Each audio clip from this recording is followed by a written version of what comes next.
విశాఖలోని RK beach, Yarada ప్రాంతాల్లో సముద్రం ముందుకొచ్చింది. అలలు ఎగిసి పడుతున్నాయి. గురువారం నుంచి మొదలైన ఈ అలల తాకిడి చాలా ఉధృతంగా ఉంది. అయితే విశాఖలో చోటు చేసుకుంటున్న ఈ పరిణామాలు స్థానికులను ఆందోళనకు గురిచేస్తున్నాయి.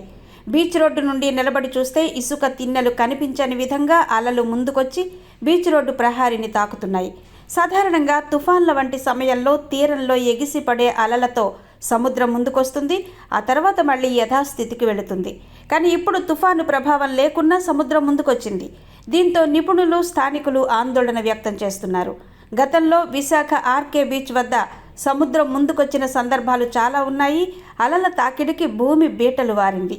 ఆర్కే బీచ్ నుంచి దుర్గాలమ్మ గుడి వరకు 200 మీటర్ల మేర భూమి కోతకు కూడా గురైంది. రోడ్డు ఉన్నట్టుండి కుంగిపోవడంతో స్థానికుల్లో భయాందోళనలకు గురయ్యారు. చిల్డ్రన్ పార్క్లో అడుగు మేర భూమి కుంగిపోయింది. పార్కులోని బల్లలు ఒక పక్కకు ఒరిగిపోగా ప్రహారీ గోడ కూలిపోయింది.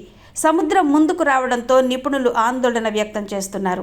సముద్రంలో ఆటుపోట్ల తీవ్రత పెరిగి కోతకు గురయ్యే ప్రమాదం ఉందని, సందర్శకులు అప్రమత్తంగా ఉండాలని సూచిస్తున్నారు. ఇటీవల విశాఖలో అక్కడక్కడ భూ ప్రకంపనలు సంభవించిన నేపథ్యంలో ఇప్పుడు సముద్రం ముందుకి రావడం, భూమి కుంగడం చర్చనీయాంశమైంది. యారాడ తీర ప్రాంతంలో గురువారం ఉదయం 200 మీటర్లు దాటి అలలు ముందుకొచ్చాయి.